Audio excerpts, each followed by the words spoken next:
تیرے حضور جو آنکھوں کو نم کیا ہوا ہے، اسی نمی نے مجھے محترم کیا ہوا ہے۔ میں بولتا ہوں سبھی میری بات سنتے ہیں، میرے حضور نے کتنا کرم کیا ہوا ہے۔ میں بولتا ہوں سبھی میری بات سنتے ہیں، میرے حضور نے کتنا کرم کیا ہوا ہے۔ خطیب ہندوستان علامہ فیضان جمالی صاحب اللہ کی گفتگو کو سننے کی اللہ ہم سب کو توفیق عطا فرمائے، ان کی باتوں پہ عمل کرنے کی توفیق عطا فرمائے، ذکر اہل بیت کی لذتوں سے اللہ ہم سب کو مالا مال فرمائے۔ جماعت اہل سنت کے ایک عظیم الشان عالم دین کا چہرہ آپ کی نگاہوں کے سامنے ہے۔ اللہ کا شکر ہے جو ہندوستان بھر کی محفلوں میں تقریباً 35 سال ہو گئے انہیں حضور کے غلاموں کو حضور کی دہلیز سے جوڑتے ہوئے، جن کی درسگاہ میں پڑھنے والے بڑی بڑی درسگاہوں کے مالک ہو گئے، جن کے قرب خاص میں رہنے والے علم و عمل کے تاجدار ہو گئے، وہ ذات حضور شاہ علامہ مفتی مسیح الدین صاحب اللہ حشمتی، صدر شعبہ افتاء الجامعۃ الغوثیہ عربی کالج اترولہ کی آمد آمد ہے۔ دعا کریں اللہ حضرت کا سایہ دراز فرمائے، حضرت سے محبت کی توفیق عطا فرمائے، جو اعلیٰ حضرت سرکار کے مسلک و مشرب کا کام درسگاہ میں بھی کرتے ہیں اور اللہ کا بڑا احسان ہے کہ جلسہ گاہ میں بھی کرتے ہیں۔ یار میں تو ہمیشہ کہتا ہوں کہ آج اس شخصیت کی گفتگو آپ کو سننی ہے جس نے باطل کی آنکھوں میں آنکھ ڈال کر کے بولنے کا سلیقہ ہم کو اور آپ کو عطا فرمایا ہے۔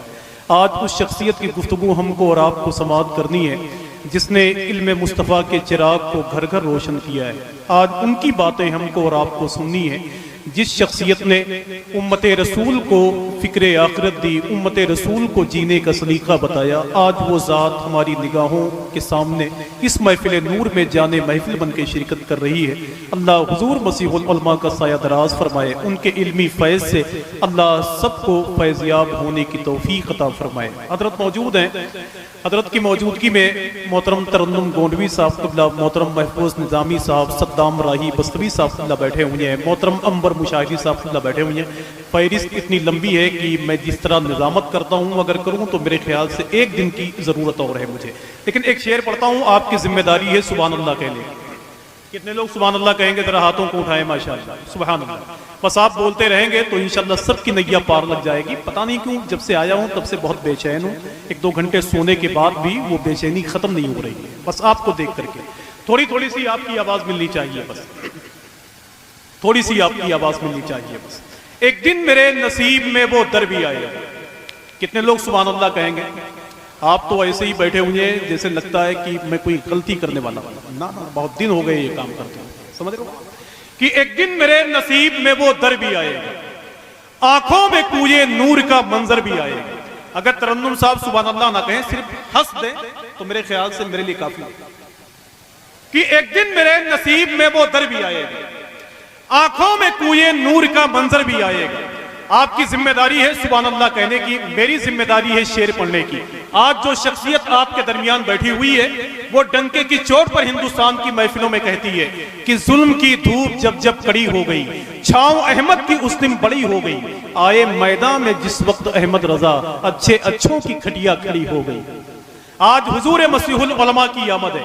اللہ کا شکر ہے کہ جن کی درسگاہ میں رہ کر میں نے بھی تعلیم حاصل کی ہے تو شاید میں کہہ سکتا ہوں کہ نظام الدین جیسی ہو، علاء الدین جیسی ہو، حکومت ہو تو پھر خواجہ معین الدین جیسی ہو، پڑھی لکھی جماعت سے یہی آواز آتی ہے، اگر تقریر ہو مفتی مسیح الدین جیسی ہو۔ تو ذرا ہاتھوں کو اٹھائیں اور مل کے بولیں لبیک یا رسول اللہ۔ مطلب اتنی ہی آواز ہے کیا؟ ارے میری بھی عزت داؤں پہ لگی ہوئی، اور مل کے بولیں لبیک یا رسول اللہ۔ ایک دن میرے نصیب میں وہ در بھی آئے گا۔ بڑی تعریف میں نے آپ کی سنی ہے کہ آپ کی بستی بہت اچھی ہے، آپ کی بستی میں پڑھے لکھے لوگ آباد ہیں، آپ کی بستی ایسی ہے کہ جہاں صدام راہی جیسے لوگ اگر آ جائیں تو میرے خیال سے ان کا مہینوں کا کاروبار اچھا چلے۔ ایک دن میرے نصیب میں وہ در بھی آئے گا، آنکھوں میں کوئے نور کا منظر بھی آئے گا، ہم محشر میں آسیوں کو چھڑانے کے واسطے معلوم ہے کہ شافع محشر بھی آئے گا۔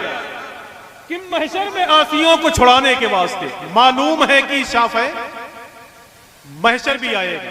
تو ایک شعر اگر آپ محسوس کریں تو میں حضور سرکار تاج الشریعہ کے حوالے سے پڑھوں. سید صاحب اور میرے حضرت بیٹھے ہوئے ہیں اس لیے میں چاہتا ہوں کہ خوب پڑھوں ماشاءاللہ. یہ سرکار تاج الشریعہ کون ہے آپ جانتے ہیں؟ میں نے 4 سال پہلے گوہاٹی آسام میں حضور سرکار تاج الشریعہ کا ذکر کیا تو وہاں کے لوگ بلیوں اچھل کے سبحان اللہ کہہ رہے تھے. میں نے ایک آدمی سے کہا کہ میرے بھائی تم کیسے جانتے ہو تاج الشریعہ کو؟ تو اس نے کہا کہ حضرت میں نے ان کا چہرہ ایک مرتبہ دیکھا تھا تو میں سوچنے پہ مجبور ہو گیا کہ اے میرے مولا جس کا چہرہ اتنا خوبصورت ہے اس کا دین کتنا خوبصورت ہوگا. جن کے بارے میں محدث فلسطین ارشاد فرماتے ہیں کہ جہاں سرکار تاج الشریعہ قدم رکھتے ہیں وہاں سے نور نکلتا ہے، نور نکلتا ہے. جن کے بارے میں اولاد امام موسیٰ کاظم شیخ صباح فرماتے ہوں کہ سرکار تاج الشریعہ کو اپنی دعاؤں میں وسیلہ بنا کے پیش کیا کرو. یہ وہ ہیں کہ جن کی رب سنتا ہے. بڑے خوبصورت تھے، بڑے حسین و جمیل تھے، جہاں سے گزرے لوگ مسلک اعلیٰ حضرت کے شیدائی ہو گئے. اعلیٰ حضرت سرکار کے بڑے بیٹے حجت الاسلام علامہ حامد رضا خان اتنے خوبصورت تھے کہ ان کے بارے میں لوگ بتاتے ہیں کہ جب وہ پان کھاتے تھے تو سرخی ان کے گلے میں محسوس ہوتی تھی. ایک مرتبہ بریلی اسٹیشن پہ کھڑے ہوئے تھے، ایک آدمی نے دیکھا تو کہا یار یہ کون ہے، اتنے حسین و جمیل اتنے خوبصورت. تو اس آدمی نے کہا کہ یہ بریلی کے سب سے بڑے عالم مولانا احمد رضا خان کے بڑے بیٹے ہیں جن کو دنیا حامد رضا کہتی ہے. تو اس نے کہا کہ یار جب اس قوم کے حامد کا چہرہ اتنا خوبصورت ہے تو آخر مدینے کے محمد کا چہرہ کتنا روشن رہا ہو. ایک شعر پڑھتا ہوں بس. سبحان اللہ کہو چچا، بہت پریشان ہوں میں. ایک دن میرے نصیب میں وہ در بھی آئے گا، آنکھوں میں کوئے نور کا منظر بھی آئے گا، محشر میں آسیوں کو چھڑانے کے واسطے معلوم ہے کہ شافع محشر بھی آئے گا. اور کہہ دو وہابیوں سے منائیں نہ اپنی خیر، ابے احمد رضا کے بعد وہ اختر بھی آئے گا. کہ کہہ دو وہابیوں سے منائیں نہ اپنی خیر، احمد رضا کے بعد وہ